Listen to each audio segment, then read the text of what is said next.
Bonjour à tous. Aujourd'hui, je vous montre un petit peu comment on peut utiliser un site en ligne qui s'appelle Kahoot, mais dont l'application existe aussi sur tablette. Lorsque vous voulez créer un compte Kahoot, il suffit de sélectionner ici dans la barre d'adresse Get Kahoot.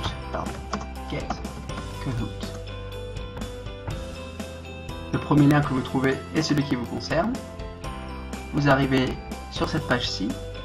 Et si vous voulez vous identifier, vous enregistrer, créer un compte, il faut cliquer sur Sign up for free. Et là,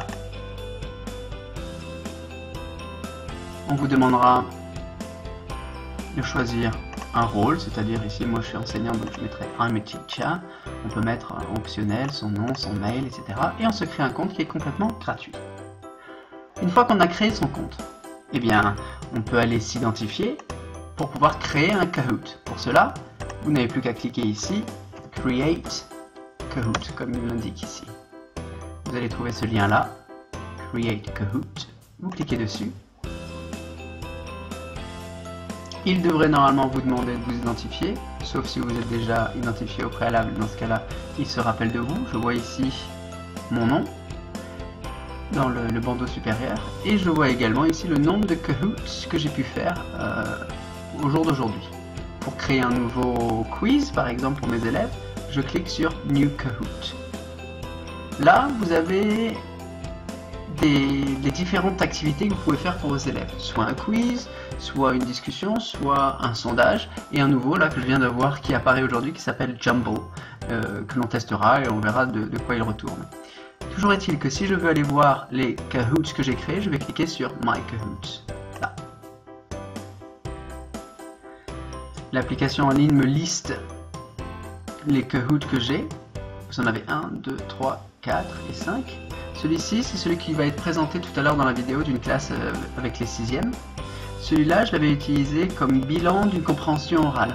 Les élèves avaient fait une compréhension orale en anglais, on avait fait un petit bilan en classe, et le lendemain, en warm-up, histoire de se lancer, pour vérifier un petit peu les acquis, j'ai lancé ce petit quiz pour voir ce dont ils se rappelaient, pour pouvoir faire un petit bilan. Ça avait très bien fonctionné.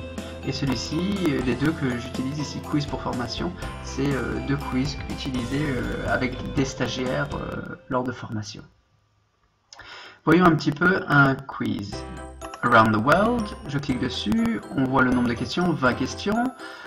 La première question c'est Whose flag is it? J'ai donc 20 secondes pour répondre, et il y a 4 choix possibles, donc on peut montrer les réponses. On voit la bonne réponse qui a été sélectionnée. Une autre question différente ici, What is the capital city of the USA? On voit ici les choix proposés, et on a Washington DC étant la bonne. On peut aussi avoir What is the emblem or symbol of England? On voit ici les réponses, the rose. Voilà, ça c'est rapidement. On peut éditer les questions, les modifier comme on le veut. Mais on peut également jouer en cliquant sur Play. Et lorsque je vais cliquer sur Play, un code me sera donné, code qui va être donné ensuite aux élèves sur tablette ou sur ordinateur pour pouvoir participer au quiz ou alors au sondage ou alors aux différentes activités proposées par les Kahoots. Voilà, donc je vous ai montré ici comment est-ce qu'on pouvait obtenir un compte, comment est-ce qu'on pouvait se connecter avec son compte, et vous le voyez ici qui apparaît en tant que Pierre van der Steen. Maintenant, en tant qu'élève, si je veux jouer et participer ou être évalué à un quiz, l'élève devra choisir soit sur sa tablette l'application qui existe, ou encore choisir ici kahoot.it. Et là, l'élève est invité à saisir le code du quiz. Code du quiz que vous allez pouvoir récupérer en session professeur. Quand vous faites play, un code va vous être donné pour pouvoir permettre à vos élèves dans cette session de jouer. Il change à chaque session. Je retourne dans la session enseignante pour récupérer par exemple un game pin. Là je peux le paramétrer comme je l'entends avec les différentes options. J'aime bien avoir le podium, donc j'ai cliqué sur New et j'ai cliqué sur On pour avoir le podium en fin de jeu. Ça plaît beaucoup aux enfants. Et pour se lancer, on clique sur le bouton classique. Voilà. Et là, Ready to Join, comme vous le voyez à l'écran, le jeu, l'application, attend donc des élèves pour qu'ils se connectent et puissent participer à ce quiz. Je ne vais pas le faire maintenant. Et ce code que vous avez là, le 988697, 988697, 988. Voilà. Si je fais cela, eh bien je vais rentrer, je pense que je peux rentrer mon Kahoot. Il va me demander un nom, etc. Si je mets Pierre, Hervé, hop, et je fais OK Go, vous allez voir mon nom apparaître ici, hop, normalement Pierre V, voilà. On peut décider de retirer quelqu'un en cliquant là par exemple. Et on peut, pour commencer l'activité, on clique ici sur Start. Et les questions vont être posées aux participants qui apparaîtront ici. On voit qu'il y a un joueur là et qu'on est prêt à commencer l'activité. Voilà. C'est la fin. Là, sur la session élève, on voit que vous avez votre nom ici, vous avez le game pin qui figure en haut à gauche, et on vous dit, vous faites partie du jeu, attendez la question et vous allez pouvoir répondre. Voilà, je vous montre une vidéo dès maintenant pour pouvoir que vous fassiez votre propre idée de cette application, voir ce que vous en pensez et si vous souhaitez l'utiliser dans vos classes.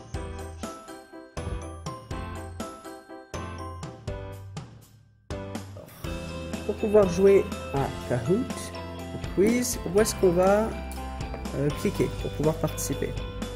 Alors on a une application directement sur la tablette qui est Kahoot, et ici qui nous invite à rentrer quoi?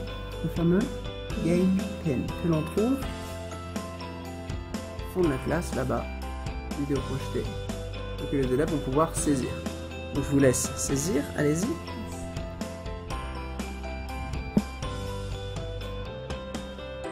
On n'a que Selena pour l'instant, pour les autres vous patientez un petit peu, c'est juste pour... voilà, donc on saisit ce qui est mentionné là-bas, et on fait Enter.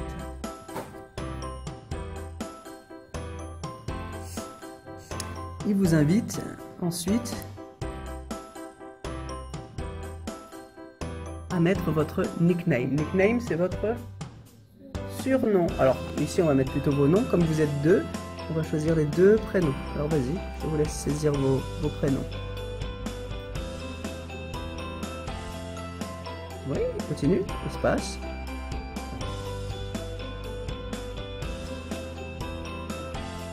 Et vous allez voir que quand vous faites OK Go, vous venez de sélectionner, voilà, et bien votre nom va apparaître, voilà, à l'écran là-bas. Donc vous êtes prête à jouer. Ça c'est la première solution. Ici, il y a une autre possibilité, on a l'application Kahoot, mais qui parfois dysfonctionne, et on va pouvoir se connecter via Internet. Alors comment fait-on? Montre-nous. Vas-y chérie. Voilà. On va sur Internet, et on va sélectionner dans la zone d'URL. Qu'est-ce que l'on va écrire? Kahoot.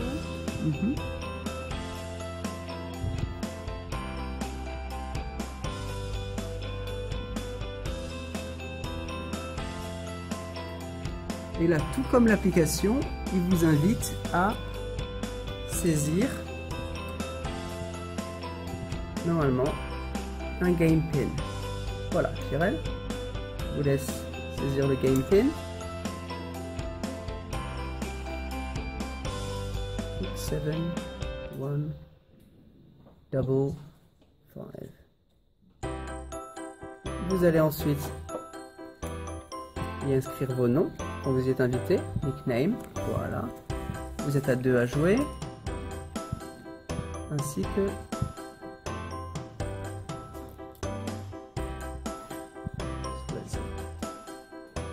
okay. Et votre nom apparaît ensuite, voilà. Maintenant les autres à votre tour.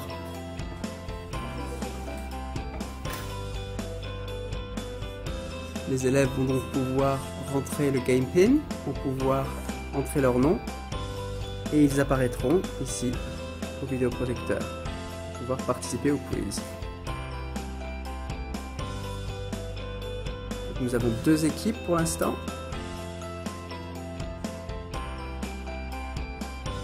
Trois équipes. 4. 5, c'est bien.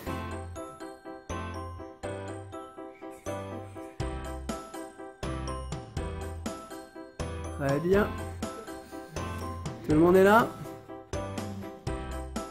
C'est bon, on a tout le monde?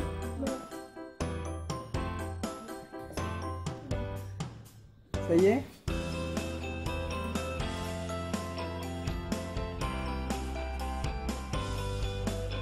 Voilà, tout le monde est inscrit, tout le monde est prêt à jouer. Nous avons 13 équipes de 2.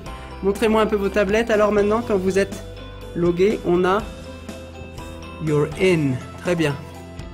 You're in. Parfait. Vous êtes tous prêts à participer. Voilà. Allez, on va lancer ça. Nous avons perdu des joueurs. Ils se reconnectent. Voilà, les voici. Ils sont revenus. On était de 11 à 13. La petite musique pour les stresser pour le quiz. Et c'est parti. On clique sur Start. N'oubliez pas, c'est votre tablette qui sert de vote. Vous votez sur la tablette. Lisez la question au fond. Whose flag is it? Attention. Very difficult.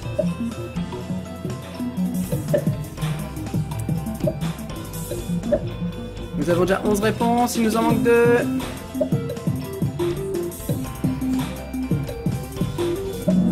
Attention, il fallait trouver donc France. Oui, bravo. Parfait. Question suivante. Nous avons donc Enzo et Chloé les premiers les plus rapides, bravo. Nous avons ensuite Léa, Marie, Clément et Karl. Pour Carla. Samy et Rachel. C'est parti pour les suivants. Donc, il faut, pour être en haut, pour être tout en haut, il faut répondre bien et rapidement.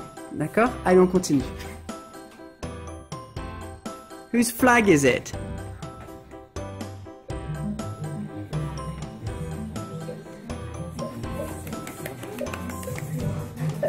Donc les élèves votent sur leur tablette.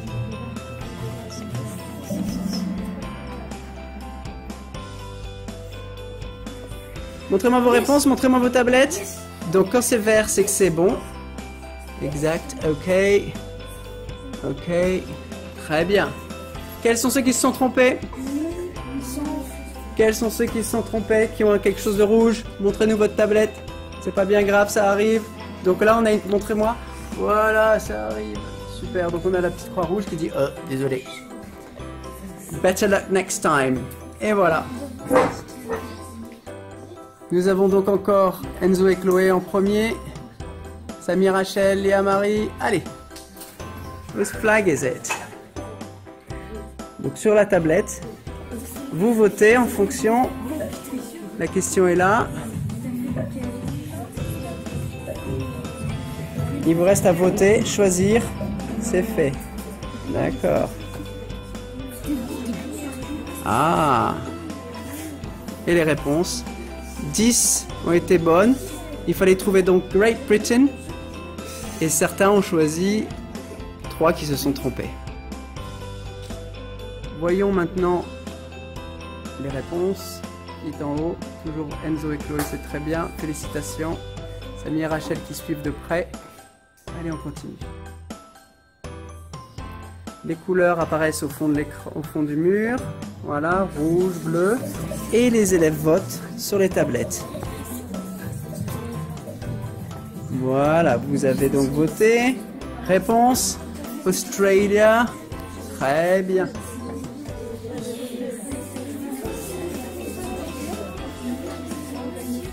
On a Enzo et Chloé encore.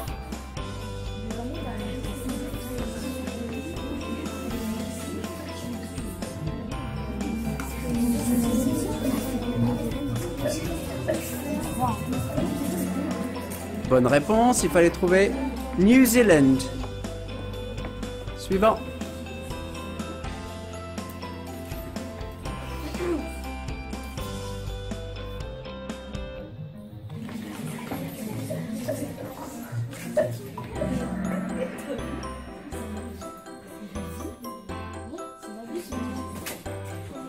Next.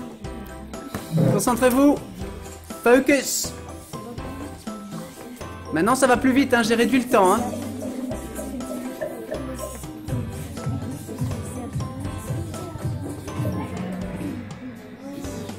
Bravo, c'était bien, c'était India qu'il fallait trouver. Enzo et Chloé, Selena et Sarah qui reviennent. Ah, what is the capital city of the USA? Guys?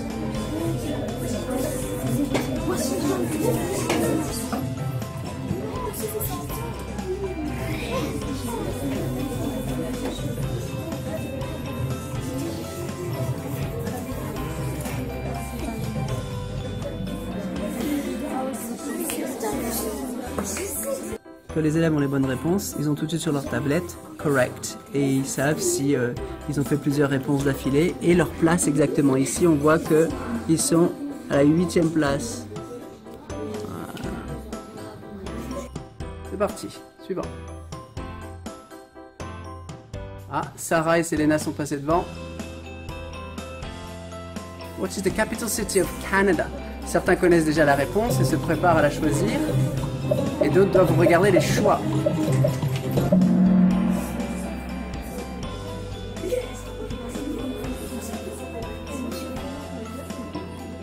Bravo. Il y a Eol qui remonte.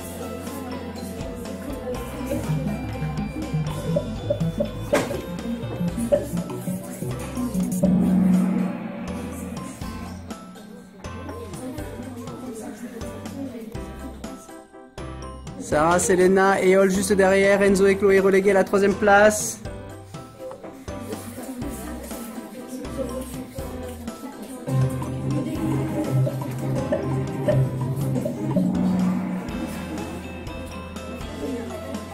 Et il y en avait 3, effectivement. Il y a 3 bonnes réponses pour celui-là. Donc vous avez pu choisir la rouge, la bleue ou encore la verte.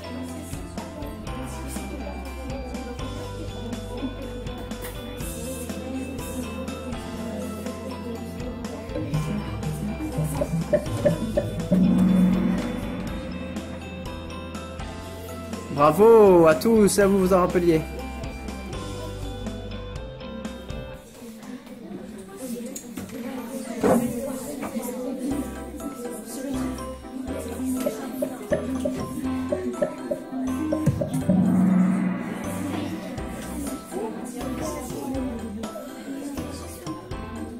Sarah et Selena, Eol, Léa et Marie.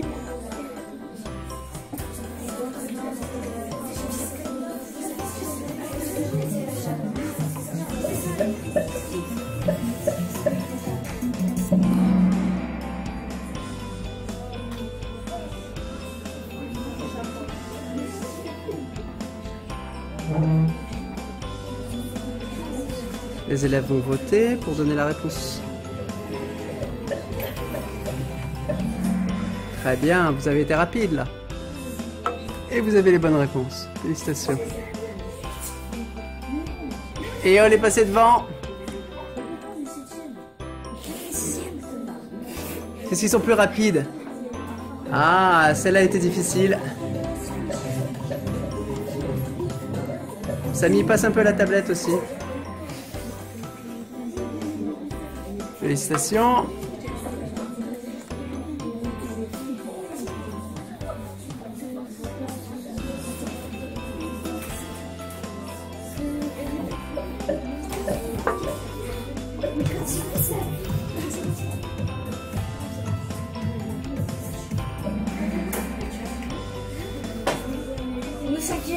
Ah, c'est bien.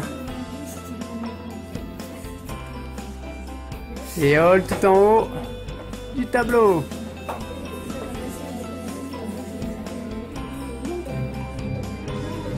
Ah, de la phonétique.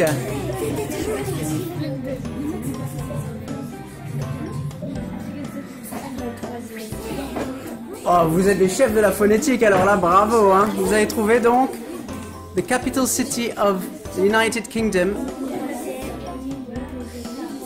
Alors, en rouge, on a quoi?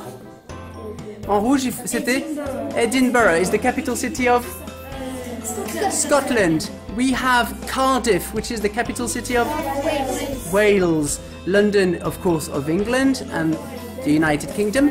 And Belfast is of Northern Ireland. Very good, Sammy, good job. Eol, first place. Ah, compare Madagascar and Reunion Island. Which one is bigger? Which one is smaller?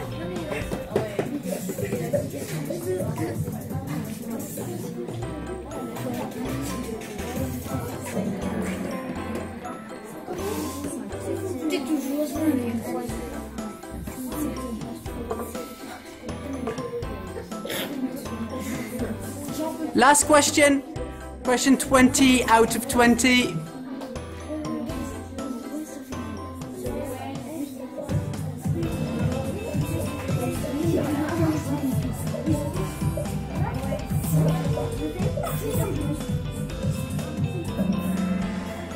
Eh oui, il y avait bien sûr 2 possibilités. Alors on regarde le podium. Nous avons donc Sarah et Selena en premier. Où sont-elles? Sarah et Selena. Oui, bravo. Deuxième place, on a Éole. Éole. Oui. Et enfin Léa et Marie. Oui. Super. Félicitations. On recommence. On l'a déjà fait. Mais je vais surtout récupérer les résultats. Get results. Alors là, vous devez voter sur votre tablette et dire si vous avez apprécié ou pas. Mettre un petit pouce vers le haut ou vers le bas en fonction. Et un petit smiley. À vous de voter. On a 10 réponses, il nous en faut 3 de plus. Voilà, à vous de mettre en fonction, c'est le petit bonhomme. Super, final results. Et là, moi, je récupère donc vos résultats en cliquant sur Save Results et Download. Et je récupère ce fichier-là. Recommencer, oui, peut-être une prochaine fois, mais en tout cas, bravo à tous. Ça vous a plu? Voilà, bravo, bravo, grand vainqueur. Mon quiz étant terminé, je peux l'ouvrir avec Excel par exemple et consulter les résultats. Je vois donc ici dans l'onglet inférieur que le jeu a été fait le 14 décembre par moi-même, qu'il y a eu 14 joueurs, en vrai 13, mais il y en a un qui a rejoint la partie par la suite qui a été comptabilisé comme un supplémentaire, qu'il y avait 20 questions, qu'il y a 85% de bonnes réponses et 15% de réponses erronées. Pour voir les scores finaux, on voit que la paire Sarah et Selena a été la plus brillante avec 19 bonnes réponses et la plus rapide. Azid et Aurélien ont également eu 19 bonnes réponses et ont été un petit peu moins rapides. Mais ce qui m'intéresse moi en tant qu'enseignant, si je voulais donner une note par exemple à ce quiz, c'est que ces deux élèves-là, quelle que soit la rapidité, et qu'ils aient trouvé les bonnes réponses. Ils ont tous les deux 19. Éole est troisième avec 18, on a Marie et Léa qui ont 18 également. Et la plus mauvaise note est 15, parce qu'en fait Nelly et Claire-Hélène qui sont ici, elles ont en fait été déconnectées, elles se sont reconnectées. Donc il est à ajouter les 10 premiers points des 5 points suivants, ce qui fait 15. Elles ont une note de 15 par exemple sur un petit quiz. Un petit coefficient bien évidemment, mais toujours est-il que vous pouvez récupérer ces informations-là et les traiter comme vous voulez. Vous pouvez également remédier en regardant quelles sont les réponses. Apparaissent en rouge les réponses qui n'ont pas été trouvées par les élèves, et vous pouvez, en regardant et en analysant les réponses, pouvoir y remédier et aider les élèves à corriger ce qu'ils n'auraient pas bien saisi. Et vous pouvez bien évidemment, réponse par réponse, ici en cliquant sur question 1, puis question 2, et enfin question 3, vous pouvez analyser chacune des réponses et ceux qui l'auraient trouvé, qui ne les auraient pas trouvés, pour pouvoir remédier et aider les élèves. Voilà, j'espère que ce tutoriel vous a aidé et que vous allez pouvoir utiliser Kahoot dans vos classes et que vous allez voir, les élèves adorent. Merci, au revoir.